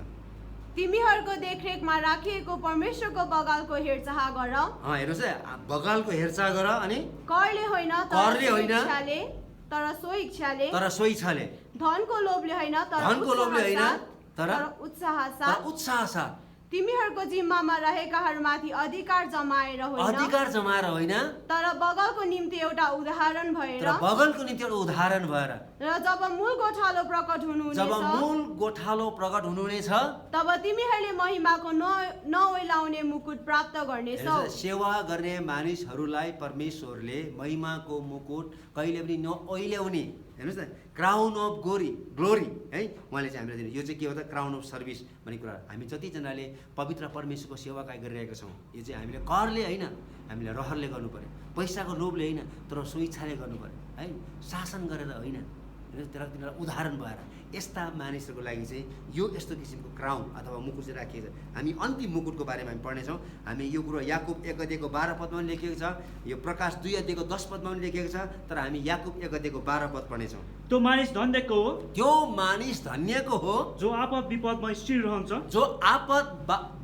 स्थिर रहन्छ, किनकि जाँचको सामना गरिसके पश्चात त्यसले जीवनको मुकुट पाउनेछ। भइहाल्यो, त्यसले के पाउनेछ अरे, जीवनको मुकुट पाउनेछ। हेर्नुहोस् है त, यसकारण यो चाहिँ को हो भन्दाखेरि चाहिँ आपद विपदमा, दुःख कष्टमा, अप्ठ्यारो परिस्थितिमा, हेर्नुहोस् है त, प्रकाशको पुस्तक 2 अध्यायको 10 पदमा त्यही भनेको 10 दिनसम्म तिमीलाई कष्ट हुनेछ, जीवनको अन्तिमसम्म नै तिमीलाई दुःख कष्ट हुनेछ, तर तिमी स्थिर रह्यौ भनेदेखि चाहिँ म तिमीलाई जीवनको मुकुट दिनेछु। हेर्नुहोस् यहाँ चाहिँ 5 किसिमको मुकुटहरूको बारेमा बताएको छ। अब हामी के आशा गर्ने त, हेर्नुहोस् है त, के आशा गर्छ, there will likely also be surprise and some feelings. पक्कै पनि त्यहाँनिर चाहिँ काहीँ न काहीँ मानिसहरू छक्का पनि पर्नेछ, कतिजना केही न केही एक किसिमको फिलिङ्स पनि हुनेछ पक्कै पनि। हेत्तेरिका मैले कति धेरै मौका पाएको थिएँ, प्रभुको सेवाकार्य गर्ने मौका, मैले कति धेरै मान्छेलाई सुझाउ सुन्ने मौका पाएको थियो, मैले त्यो मान्छेलाई प्रार्थना गर्ने एउटा मौका पाएको थियो, तर मैले सबै मौका गुमाएछ भनेर त्यति बेला एक किसिमको फिलिङ्स चाहिँ हुन्छ है, एक किसिमको फिलिङ्स सबैले त्यो मुकुट पाउँदाखेरि चाहिँ तपाईँले र मैले नपाउँदाखेरि चाहिँ हामीले एक किसिमको फिलिङ्स हुन्छ। किनभने हामीमा त्यति धेरै अपर्च्युनिटी परमेश्वरले दिनुभएको थियो, तर त्यो हामीले त्यो अपर्च्युनिटीलाई चाहिँ हामीले के गरेन त, हामीले चाहिँ प्रयोगमा ल्याउन सकेन। यसकारण चाहिँ काहीँ न काहीँ हामीलाई त्यो फिलिङ्स चाहिँ पक्कै पनि हुन्छ है। र कतिजना चाहिँ है हामीले थाहै नपाइकन हामी सरप्राइज पनि हुन्छ, सरप्राइज। र त्यो सरप्राइज चाहिँ के हो भन्दाखेरि चाहिँ तपाईँले सोचेकै थिएन तपाईँ स्वर्ग पुग्नुभयो भन्ने कुराहरू है। तपाईँ ऱ्याप्चर भयो भने तपाईँले कहिले सोच्नु नै भएको थिएन होला। र अर्को सरप्राइज के हुन्छ भन्दाखेरि चाहिँ अर्को सरप्राइज एउटा राम्रो सरप्राइज के हुन्छ, तपाईँले नचिताएको व्यक्तिहरू चाहिँ तपाईँले स्वर्गमा देख्नुहुनेछ। त्यो चाहिँ दोस्रो सरप्राइज हो। तेस्रो सरप्राइज चाहिँ तपाईँले चिताएको व्यक्तिहरू तपाईँले स्वर्गमा देख्नुहुन्न, त्यो चाहिँ तेस्रो सरप्राइज हो। तर सबभन्दा ठुलो सरप्राइज चाहिँ तपाईँ आफै नै त्यो भएको चाहिँ त्यो सबभन्दा ठुलो सरप्राइज हो है। त्यो चाहिँ सबभन्दा महत्त्वपूर्ण कुरा हेर्नुहोस् है त। तर फिलिङ्स चाहिँ पक्कै पनि हुन्छ। कतिजनाले चाहिँ मुकुटहरू सबैले मुकुट पाउँदाखेरि खापैमाथि खाप मुकुट पाउँदाखेरि चाहिँ है तपाईँलाई र मैले एउटा मात्रै पाउँदाखेरि अथवा एउटा पनि नपाउँदाखेरि है हामीलाई एक किसिमको फिलिङ चाहिँ हुन्छ। किनभने हामीमा धेरै अपर्च्युनिटीहरू थियो, तर त्यो अपर्च्युनिटीलाई हामीले के गर्दा ठिकसँगले सदुपयोग गर्न सकेनौँ। यसकारण यहाँनिर चाहिँ some will receive more rewards than others. कतिपय मान्छेले चाहिँ है धेरै मुकुटहरू पाउँछ, धेरै मुकुट पाउँछ, 5वटा मुकुट पाउन सक्छ कतिले चाहिँ होइन, कतिले 3टा पाउन सक्छ, कति 2टा पाउला, एउटा त कम्तीमा पनि पाउँछ है, तर कतिले त्यो एउटा पनि नपाउन सक्छ है। यसकारण चाहिँ some will receive the honour of reigning with Christ है। कतिले मुकुट मात्रै होइन, दोस्रो तिमोथी 2:12 अनुसार र 3 प्रकाश 3:21 अनुसार चाहिँ हामी चाहिँ यीशु ख्रीष्टसँगै राज्य गर्ने पनि हामीले मौका पाउनेछौँ। उहाँको राज्यमा है उहाँसँगै राज्य गर्न पनि पाउँछ, जब कि अरू मानिसहरूले त्यो मौका नपाउन सक्छ। Some will have more treasures and riches than others है। जतिजना मानिसहरूले यो पृथ्वीमा आफूले कमाएको धन सम्पत्तिबाट पवित्र परमेश्वरको राज्यमा लगनी गरेको छ है, लगनी गरेछ, त्यस्ता मानिसहरूले प्रशस्त मात्रामा स्वर्गमा चाहिँ धनहरू तिनीहरूले पाउनेछ है। तर जतिजना मानिसले यो पृथ्वीमा धन सम्पत्ति कमाएर चाहिँ आफ्नो निम्ति मात्रै प्रयोग गरेछ, त्यो मानिसले चाहिँ स्वर्गमा चाहिँ त्यो चाहिँ 0 हुनेछ। हामीले पाउने इनाममा जतिसुकै भिन्नता र फरक भए तापनि त्यहाँनिर चाहिँ जेलेसी भन्ने कुरो हुँदैन, डाहा भन्ने कुरो हुँदैन है। त्यहाँ चाहिँ ओहो त्यसले धेरै पायो, मैले पनि पाएको भए हुन्थ्यो भन्ने एक किसिमको फिलिङ चाहिँ हुन्छ, तर डाहा र त्यहाँनिर चाहिँ क्रोध चाहिँ हुँदैन। त्यो चाहिँ हामीले एकदम राम्रो सम्झ्नुपर्छ। किनकि in heaven we have been saved from the penalty of sin, from the power of sin and even from the presence of sin है। किनभने स्वर्गमा हामी छौँ, अब हामी हाम्रो ऱ्याप्चर भइसकेको छ। यसकारण हामी चाहिँ पापको दण्डबाट हामीले छुटकारा पाइसकेका छौँ, पापको शक्तिबाट हामीले छुटकारा पाइसकेका छौँ र पापको उपस्थितिबाट हामीले छुटकारा पाइसकेका छौँ। यसकारण चाहिँ अब स्वर्गमा कुनै पनि के हुँदैन त भन्दाखेरि चाहिँ हामीले चाहिँ त्यहाँनिर चाहिँ कुनै पनि त्यहाँनिर चाहिँ हाम्रो चाहिँ त्यहाँनिर चाहिँ डाहा भन्ने कुराहरू हुँदैन। म तपाईँलाई एउटा पद पढ्न चाहन्छु। त्यहाँ के हुनेछ भन्दाखेरि चाहिँ पहिलो कोरिन्थी 4:5 यहाँ के लेखेको छ हेर्नुहोस् है त। अन्धकारमा लुकेको कुराहरू रहेछ। तपाईँले अहिले जे जति लुकेर तपाईँले काम गर्दै गर्नुहुन्छ, गरिरहनु भएको छ होला, तपाईँले नसोच्नुहोस् कि कसैले पनि तपाईँलाई देखेको छैन भन्ने कुराहरू है। कसैले पनि तपाईँलाई देखेको छैन नसोच्नुहोस्, तर परमेश्वरले काहीँ न काहीँबाट तपाईँलाई देखिराख्नु भएको छ। हेर्नुहोस् न, यहाँ म पढ्न चाहन्छु है। पहिलो कोरिन्थी 4:5 यहाँ यसरी लेखिएको छ, यसकारण तोकिएको समयभन्दा अघि न्याय नगर, प्रभु आउन्जेल पर्ख, उहाँले अँध्यारोमा लुकेका कुराहरूलाई प्रकाशमा ल्याउनु हुनेछ। ल हेर्नुहोस् है त, तपाईँले जति पनि लुकेको कुराहरू गरिरहनु भएको छ लुकी त्यो सबै प्रकाशमा आउने हुन्छ है। यो चाहिँ टिभीमा हेरेको जस्तै हो, रिमाइन्ड गरी यो चाहिँ हेर्न पाइन्छ। मानिसको हृदयका अभिप्रायहरू प्रकट गरिन्छ। तपाईँले के सोचिरहनु भएको छ, तपाईँले कसैले हेरिरहनु भएको छ है, र तपाईँले के सोच्दै हुनुहुन्छ त्यो पनि प्रकट हुनेछ है। यसकारण चाहिँ तपाईँले ठिकसँगले सोच्नुहोस्। पावलले त्यही भनेछ फिलिपी 4:8 जे कुरो असल छ, जे कुरो प्रशंसाको कुराहरू छ, आदरणीय कुरो, त्यो कुरा मात्रै सोच है भन्ने कुरा बताएको छ। यसकारण हामीले कुनै पनि केटी मान्छेलाई देखेर अथवा केटा मान्छेलाई देखेर अथवा हाम्रो शत्रुलाई देखेर नराम्रो सोच्नु थाल्यो भनेदेखि चाहिँ त्यो पनि प्रकट हुनेछ भन्ने कुरो, अभिप्रायहरू पनि प्रकट हुनेछ भन्ने कुरा। त्योभन्दा ठुलो कुरो चाहिँ के हुन्छ, तब हरेक मानिसले परमेश्वरबाट आफ्नो प्रशंसा पाउनेछ। हेर्नुहोस् है त, हरेक मानिसले परमेश्वरको अगाडि चाहिँ के पाउनेछ त, प्रशंसा पाउनेछ। अब के हो त, remember even our good works are all because of the Lord Jesus Christ presence. यसकारण जति पनि हामीले त्यो असल कामहरू पृथ्वीमा हामीले यीशु ख्रीष्टमा विश्वास गरेको कारणले गर्दाखेरि गरेका छौँ, यो सबै परमेश्वरको अनुग्रहबाट नै हुन आएको।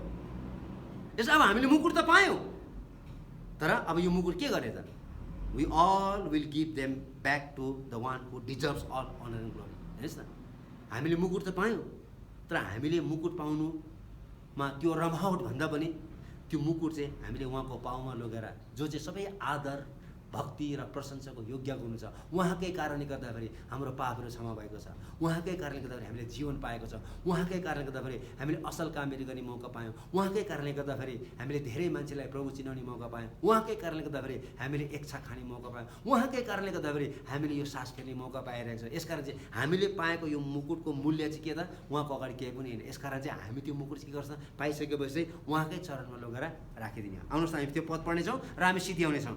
प्रकाशको पुस्तक 4 अध्यायको 10 र 11 पद। तब ती 24 जना धर्मगुरुहरू सिंहासनमा विराजमान हुनुहुनेको सामुन्ने घोप्टो पर्दछन् र सदा सर्वदा जीवित रहनुहुनेलाई दण्डवत गर्दछन् र तिनीहरूका आफ्ना मुकुट सिंहासनको सामुन्ने राखेर यसरी गाउनेछन्, हे हाम्रा प्रभु र परमेश्वर, हे हाम्रा प्रभु र परमेश्वर, तपाईँ महिमा आदर र शक्ति ग्रहण गर्ने योग्यको हुनुहुन्छ, किनकि सबै कुरा तपाईले नै सृष्टि गर्नुभएको हो, सबै कुरा तपाईबाट नै हुन आएको र तपाईकै इच्छा बमोजिम ती अस्तित्वमा आए, ती सबै कुरा अस्तित्वमा आए र तिनको सृष्टि भयो। हेर्नुहोस् न, यसकारण चाहिँ हामीले त्यो मुकुट त पायौँ, तर त्यो मुकुट हामीलाई त्यति महत्त्व होइन। किन त्यो चाहिँ के गर्छौँ त हामी चाहिँ त्यही लगेर फेरि प्रभु यो तपाईँ नै हो, सब थोक यो तपाईँबाट नै हुन आएको। हामी त केवल के हौँ, हामी एउटा साधारण माटो मात्र हौँ। हेर्नुहोस्, हामी साधारण एउटा माटो मात्र हौँ, एउटा फुक्का माटो हौँ, हामी धुलो एउटा कण मात्रै हौँ, धुलोको कण मात्रै हौँ। तर तपाईँ परमेश्वरले चाहनुभयो, इच्छा गर्नुभयो है, र तपाईँले हामीलाई आफ्नो स्वरूप दिनुभयो र त्यस अनुसार तपाईँले एउटा व्यक्ति बनाउनु भयो र हामी पापमा जन्म्यौँ, तर पनि तपाईँले हाम्रो पापलाई क्षमा गरिदिनु भयो, तपाईँको छोराछोरी हुने हक र अधिकार दिनुभयो र असल काम गर्ने मौका दिए, सबै तपाईँबाट नै हुन आएको। यसकारण चाहिँ यो चाहिँ सम्पूर्ण हक र अधिकार र महिमाको प्रशंसाको योग्य मालिक चाहिँ तपाईँ नै हुनुहुन्छ भनेर चाहिँ जसरी 24 धर्मगुरुहरूले प्रभु यीशु ख्रीष्टको पाउको अगाडि त्यो मुकुटहरू राखिदिएको छ, हामी पनि त्यसरी नै राखिदिनेछौँ। अब के त लास्ट है त, not so much what we did as how we did. यसकारण हामीले के गर्यौँ, हिजो पनि मैले भनेको थिएँ, हामीले के गर्यौँ त्यो इम्पोर्टेन्ट होइन, तर हामीले कसरी गर्यौँ त्यो चाहिँ एकदमै इम्पोर्टेन्ट हो। Not quantity but quality. हेर्नुहोस् त, अर्थात् rather quality in quantity is the criteria, it will be day of reckoning. यसकारण चाहिँ हामी जे पनि गर्छौँ हामी क्वान्टिटीमा भन्दा पनि क्वालिटीमा चाहिँ हेर्नु पऱ्यो। यसकारण चाहिँ हामीलाई क्वान्टिटी चाहिँदैन भन्नु खोजेको होइन, तर क्वान्टिटी सहितको चाहिँ हामी चाहिँ क्वालिटी चाहिँ हुनु पऱ्यो है त। सायद तपाईँले यो बिमा सिटको बारेमा बुझ्नुभयो होला। हामी भोलि चाहिँ अन्जिरको बोटको बारेमा हामी सिक्नेछौँ, अन्जिरको बोट के हो भन्ने कुरा है त। हुन्छ, परमेश्वरले तपाईँहरू सबैलाई आशिष दिएका हुन् है। हामीसँग बोट नभएको कारणले कतिवटा कुराहरू तपाईँलाई देखाउन सकेको छैन। अझै बोट भएको भए अझै उत्तम हुन्थ्यो। हाम्रो चर्चमा अहिले बोट छैन, हामी बोट भयो भने हामी यसलाई अझै स्पष्ट रूपले हामी सिक्नेछौँ। तपाईँहरू कुनै प्रश्न छ भने तपाईँले सोध्न सक्नुहुन्छ। परमेश्वरले तपाईँलाई आशिष दिएका हुन्।